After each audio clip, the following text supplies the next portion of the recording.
incredible. Well, you're not going to if you qualify that far That's the problem, isn't it? And when you've got people like Bagnaia and Quartararo who are just accustomed now to finding themselves on the front row. I mean, look at Fabio Quartararo. What is it this year? 14 front rows in 16 appearances. Pecco Bagnaia is on an incredible qualifying streak. 4 successive poles, front rows in his last 8 races. Those two have got qualifying nailed.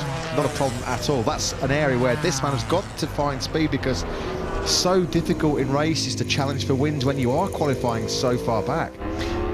Would it be fair to say that Suzuki have got a massive year ahead in terms of keeping Joan Mir interested? Because let's be honest about this, Matt. Next year is the silly season is going to begin from the moment we arrive in Qatar, and if Joan Mir hasn't got the motorcycle underneath him to be able to get where he wants to be, there are going to be an awful lot of interested parties. There's going to be no lack of interest in the signature of this young man. Is that imperative, Steve? Absolutely imperative that Shinichi Sahara and the team of engineers back in Hamamatsu give him what he wants. I mean, he said yesterday, in fact, I trust Suzuki, I believe in Suzuki that they can next year close the gap to some of their rivals. Suzuki haven't slept this year. No. They've developed. It's just that they haven't developed at the same rate as some of their rivals. I mean, the Yamaha and Ducati have taken strides this year. The Aprilia has made big progress. So, yeah, the onus is now on Hamamatsu to convince this young man that he's got a future with Suzuki beyond 2022, because without any question, who would not be interested in taking Joan Mir for 2023? Right on cue. First sub 140 lap of the weekend so far, a 1:39.770. It's Frankie Carcetti, his crew chief. It has been a positive day so far for the number 36. I think most people do believe in Suzuki as well. Yeah. They don't tend to sort of, they never do rest. No manufacturer does, but that sort of tradition and history tells you that there's going to be some positivity around, and let's hope that they do, because Joan Mir is such a class act, and you just know that he's going to be able to dish it out to Quartararo, Bagnaia, Marquez next year. He's a great rider. Yeah, and of course they came late to the party with the rear ride height device. That didn't appear until, what, round 10 in Austria. I mean, this was technology that Ducati were using with this man, Jack Miller, at the back end of 2019. So Suzuki were a long way behind in terms of that development area. Like we said, he's put his trust in Suzuki. He believes in Suzuki. And there'd be no reason for him to leave Suzuki if they put together a competitive package next year. He's perfectly happy in the team. He loves the environment. He's got no problems at all with Suzuki team staff whatsoever. He loves being there, but of course, he wants to win. He's a born winner. That's why he's a MotoGP world champion. That's why he was a Moto3 world champion. And if opportunities come his way, there's going to be a lot of people knocking on his door, that's for sure. I mean, silly season has already started. I mean, I think Eric Mahe, Fabio Quartararo's manager, did a recent interview where they've already been tapped up by a couple of high-profile manufacturers.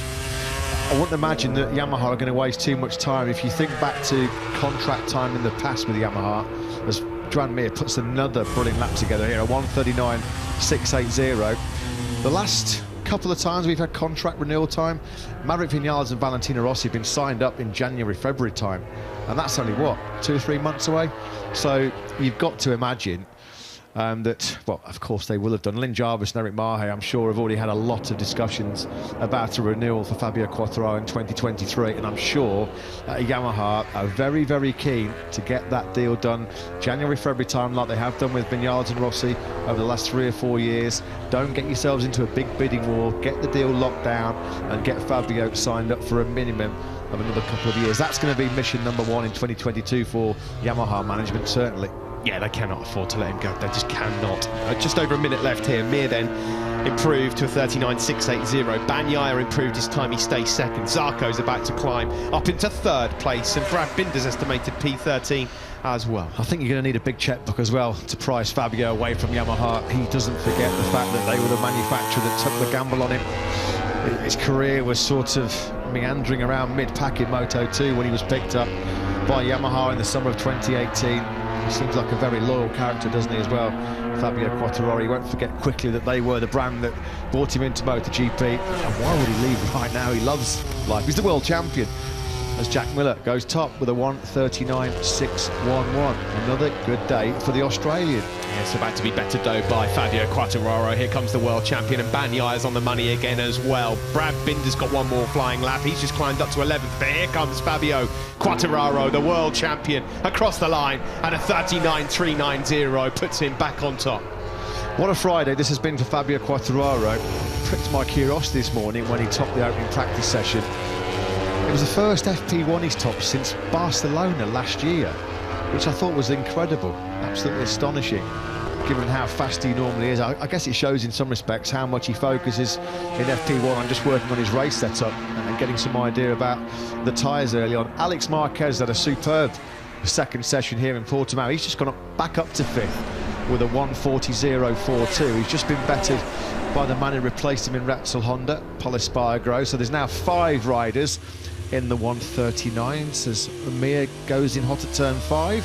Yeah, Taka Nakagami is about to make it potentially a very good day for Honda in general. He's on his last flying lap and might just climb back up into the top 10. Zarco crosses the line. He goes up into 6th spot.